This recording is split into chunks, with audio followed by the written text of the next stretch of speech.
Welcome to another episode of the Epic Family Road Trip.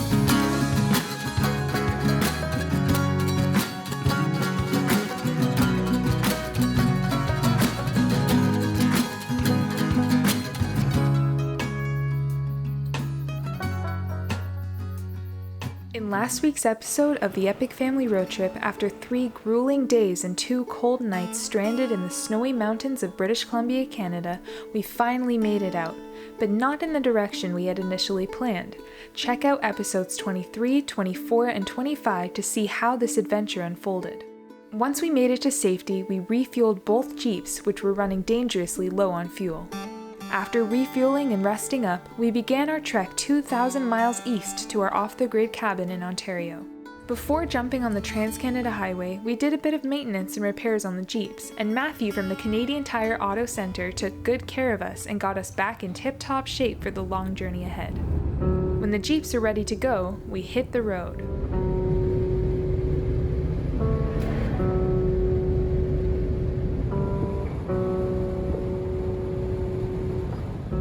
First camp for the trip was in Crow's Nest Pass, Alberta. We now felt like we were making some headway because we had crossed the border and were one step closer to our destination. This was a nice, good night's sleep. Very quiet, nobody came by. We'll mark it as usual on Gaia GPS and make sure we upload the GPX files.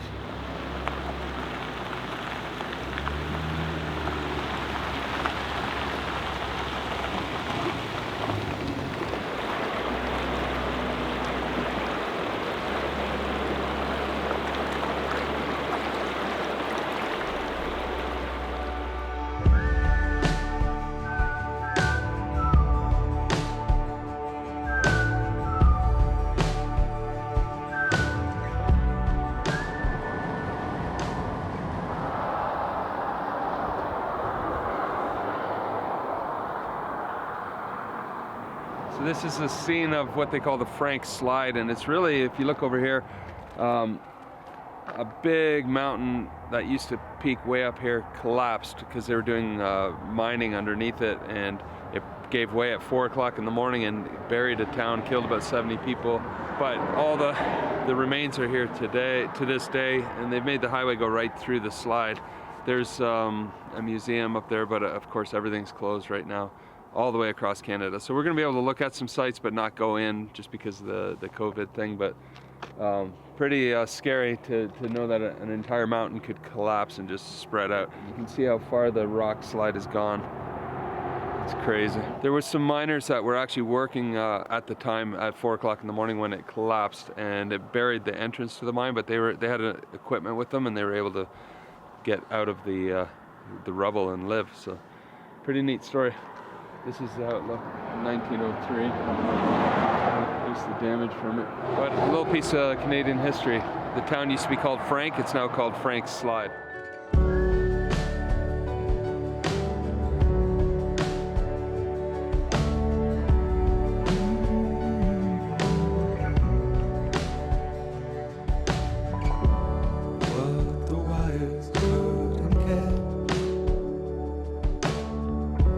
I read a book as a kid, I think it was called Northwest Mounted Police or something like that, or Fort Macleod, I think it was. But there's a lot of history with the police force that used to be called the Northwest Mounted Police. They joined up and became the Royal Canadian Mounted Police. But here's the original old barracks here in Fort Macleod. That looks like a bit of a fortress over there. Or maybe like a corral.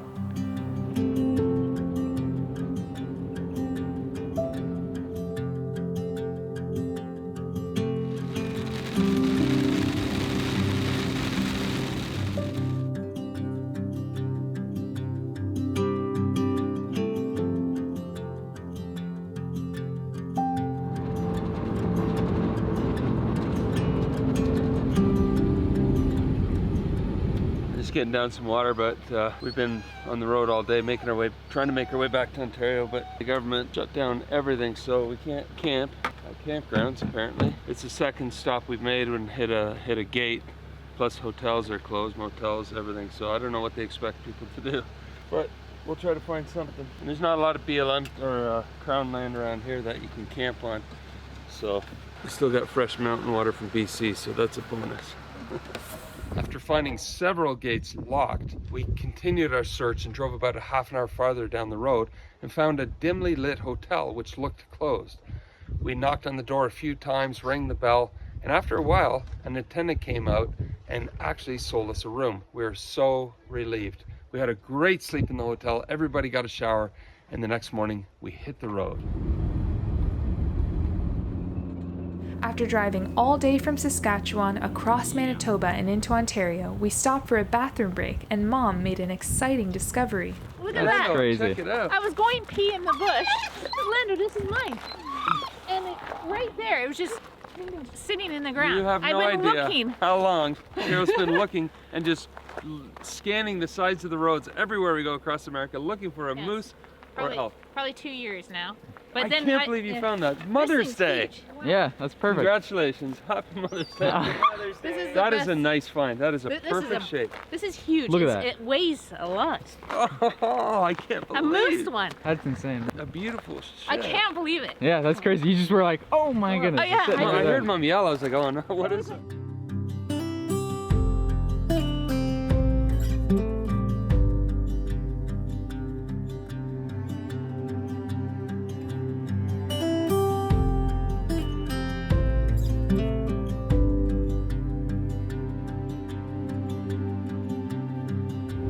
We just pulled onto our final road. It's 20 minutes to the lake, and then we're going to cross over to the cabin. But we've been driving for 3.5 days, dusk till dawn, long days, but we've crossed the entire country. We're road weary and tired, but super, super excited to be back and to put our feet down at the cabin for a while. And we're going to make some really awesome videos for you, show you what life is like on the island.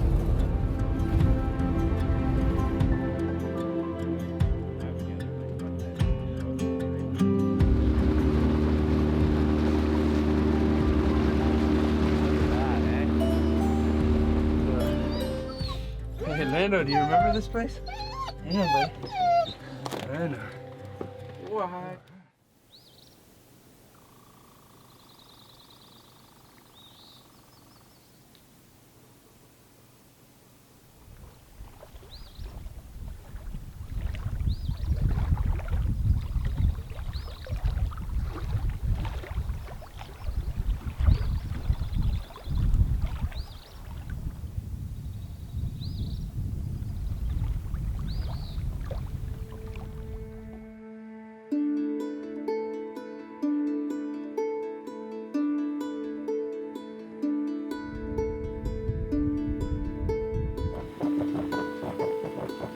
Good morning. It is May 12th and we just had an incredible sleep last night after 3.5 days of hard driving.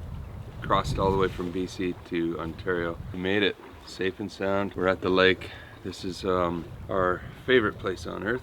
We say that about a lot of places, but this little cabin here on an off-grid island surrounded by pristine waters, and there's nobody up here. Especially this year, when we got to the marina, it was weird. Everything was chained off and blocked off. You can't put a boat there. We're part of an association that has a piece of land on the mainland, so we're okay. But yeah, I don't know what's gonna happen, but we're here, and yeah, we're so excited. There's all kinds of little projects. We have to open the water today, so hopefully we'll get that done, and then offload our food out of the Jeep. So we'll do a couple loads in the boat.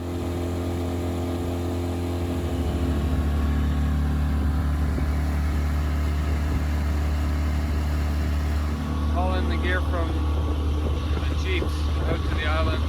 This whole load is pretty much just from the white Jeep. It's a lot of stuff we carry with us, but hey, you gotta have all the necessities of life in there. But it's sure nice to be hauling back into the lake, into the cabin.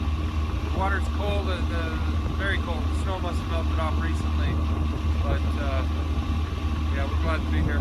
We then worked on getting the water system going so that we could take a hot shower and fill up our wood-burning hot tub. We had been dreaming of relaxing in that tub ever since those cold days up in the mountains. All right, we seem to have gotten the water going. It was easier than I thought. We had to prime it a couple of times and then up it went. Now we're just going through the cabin making sure that nothing's leaking. We've got a water heater there. Seems to have good pressure in the kitchen, in the bathroom, just checking the shower. And then I'm going to turn on the water heater, which is propane based, so it's all no electricity. And man, if it's that easy, we'll be thankful. We figured out last year, you know, typically up here, because everything freezes over the winter so bad, we figured out a solution for it. I drained all the water from the entire system, and then we actually filled a garbage container with antifreeze, that RV antifreeze, and then sucked it into the pump, into the tanks, into the entire system, so into the water heater and so on, and left it overwintered with the antifreeze throughout, and that seems to have done the trick, so we're very happy about that.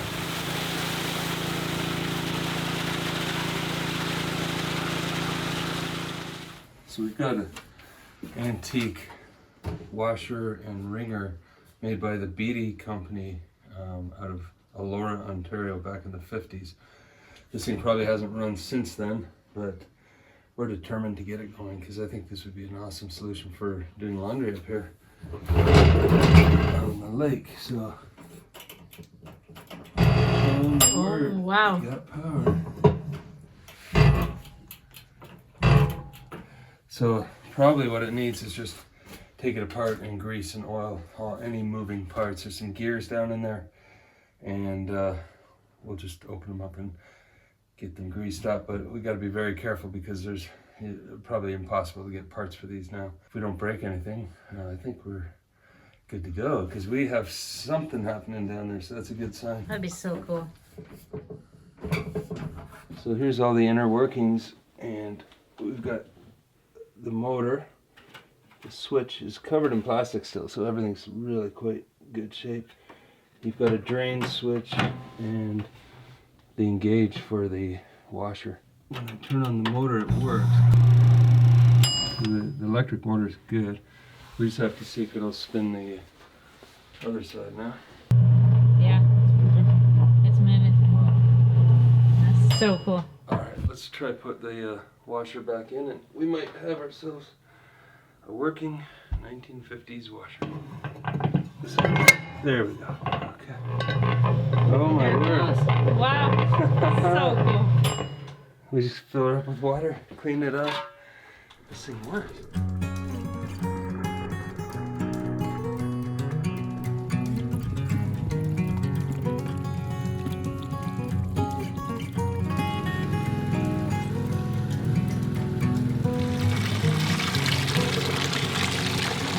Stuck all night on a big white ship. Seagulls were dancing on the river.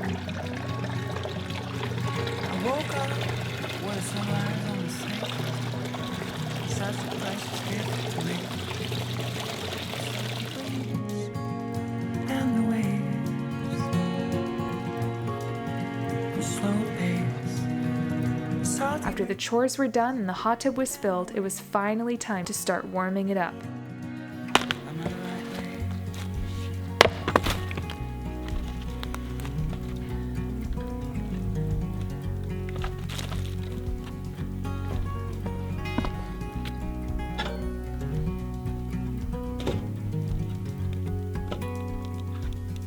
Yesterday we followed the road. We drove all day towards the coast. It remembered me the beauty of this life. Such a feeling to be alive. The salty breeze in my lungs.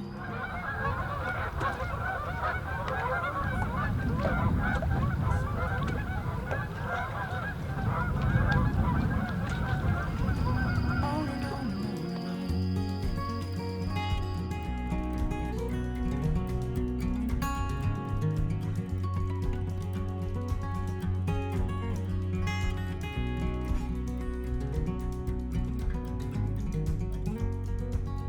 Salty breeze and the waves, the slower pace, the salty breeze and the waves. I'm at the right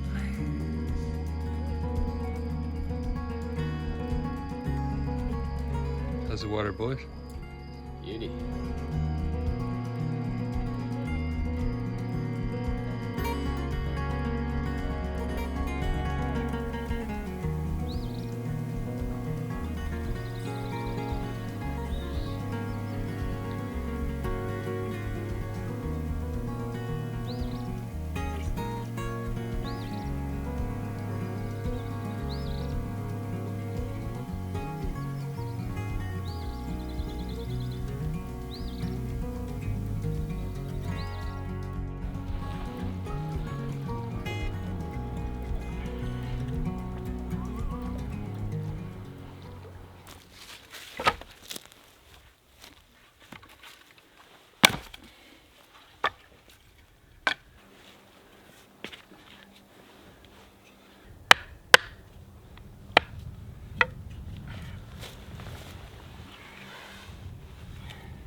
Alright, so what we're making here is just a charcoal kiln.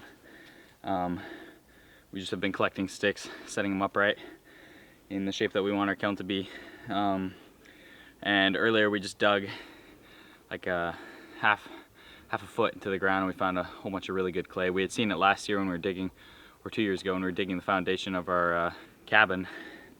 And we just remembered that and are now going to kind of plaster the whole, build a wall and then kind of plaster it up, all these sticks, and create the kiln itself, and light a fire from the top down, let it burn till about the bottom. We'll have holes in the bottom of the clay, and once we see the fire getting to the point we want, we'll close it all up, let it just smolder, and it'll turn into charcoal in the end. At least that's the end results we hope to get. So right now we're just going to build this.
Just watching it burn down. Through all the air holes, we're starting to see a lot of coals drop in light. Once we see the coals getting down that far, close it up. All the air holes will be closed, top will be closed, and we'll leave it overnight, and then in the morning check it out.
Alright, so we got a bit of charcoal from our charcoal kiln here.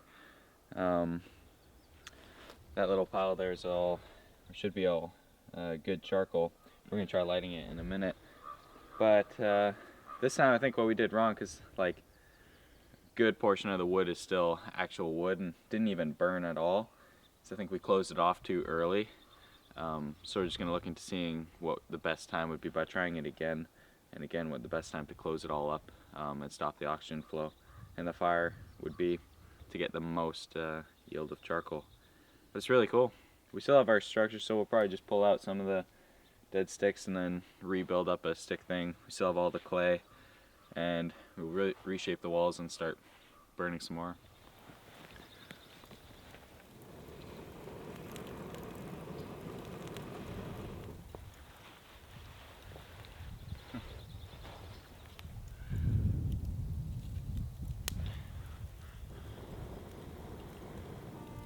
Make sure you stay tuned.